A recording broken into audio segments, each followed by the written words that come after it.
السلام عليكم ورحمة الله وبركاته. سو دواada asxaabtii ku xirseetihiin fiicantihiin. maanta waxaan sameysanaynaa bariis isku karisaan ku dhahay kala dhufo kala orod leh ahaan ku dhahay macaanta.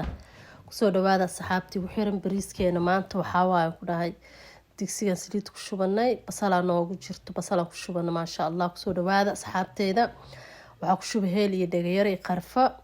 waxaa ku dar liinta khaleelka waxaa u baahan tahay kala ku dhahay hilibkeena ku ridaneynaa waa kiilo hilib hilib lo yariis hilibkeeda maasha Allah. hilibkeena ku ridaneynaa hilibku waa soo dhaqay muxuu cad u yahay. marka saxaabta qaaliga soo dhawaada channelkana waa channelkiina aad iyo aad idin soo dhaweynaa gacmo furan. waxaa ku tirsaneynaa yaanyada gasaca ku jirto shishiid maaha yaay xabuub waaye oo jaais kaasna waa shishiid macalka shishiid iyo gasac yaayaan ku daran ku dhahay maasha Allah. waa isku labaad uu ilaahay yiraahdo suugadan ku dhahay si fiican loo labaa ilaa ay ka dhalaasho. soo dhawaada asxaabteeda qaaliga channelkana waa channelki Saacadiya Cook and Beauty. asxaabta ka heshaan subscribe-ka ii saara like-tana waa noo dhiirigelin wixii fikradana commentiga noogu reeba. haddana waxaan galaynaa baharaadkii aan ku darsanaynaa ama xawaajiyaadkii. haddana waxaan ku darsanaynaa waxyar oo xawaaji Allah mustacaan iyo waxyar oo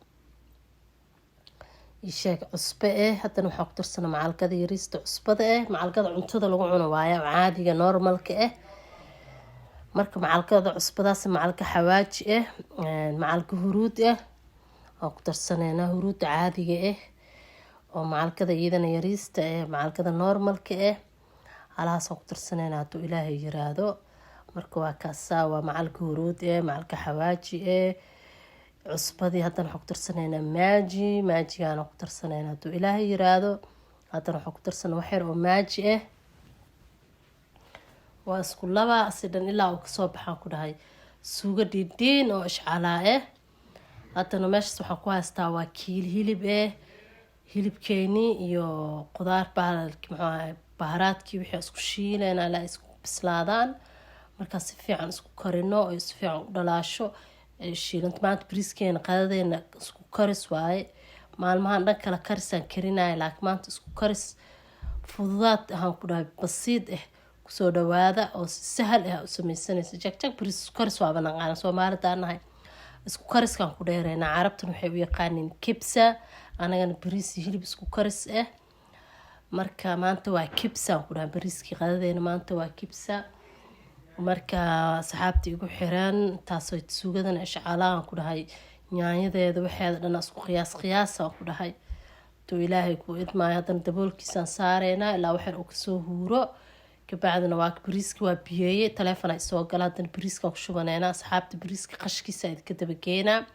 bariiskana waa kiilo bariis bariiska waa qasa 2 saacadood oo i qasnaay. bariiska qalaan ku qasay qalka oo ana qala u aqaana wax kale ma aqaana kan dhanaanka oo qalka ahaan ku qasay waxaan ku daray 2 saacadood aan qasay. markuu bariiskii qalka isku soo dheemeen waa dhaqay bariiska daaqal ku tartiimada ka jajabaayo mid ka halaaba xabad oo naqanaa oo dhuudhuub ishcalaa oo ku soo baxaa bad ka bacd bariiskiina markaa dhaqanay qasaysiin oo qalku tartiimada ka jajabaa laakiin daaqal ku darina bariiska dhan waa ka jajabaa. waa kana bariiskeena xabad waa 2 saacadood dhan oo noo qasnaay ishcalaa noogu soo baxay. marka qashkaas aad ka dabageena had ka bacd baroobeeya inaas u sameysatiin rajeena oo bariiskii iyo qalka isku soo darsataan waxyaro qalay ku dareysaa qal alaal qalka haysta qalka cadka iyo qalka oo brownka ama gidud xigeenka iyo qal tufaaxa iyo qalcada jiro oo bibiya camal kii haysatid qalkaas ku qasaysaa bariiskaas igu soo fiiriyaan ku dhahay woona ka dhaqaa bariiska maadada ku jirto oo dadka dhiban oo ka dhaqaa bariiskana ma ka jajabaayo mana ka halaabayo isku dhagdhagaayo hal xabo naqana oo ishcalaa oo macaan badan. bariiska markii la qasin had bariisida samanka hadaa soo caadi karisid ma fiicno hadaa qasidna wuu ka jajabaa. marka danta maxay kugu qasbaysaa inaa waxyaro qala ku darsatid qalka baroobeeya bariis badan oo ishcalaa oo jajabsanaynin oo qurux badan oon soo ureynin. Assalaamu calaykum waraxmatullaahi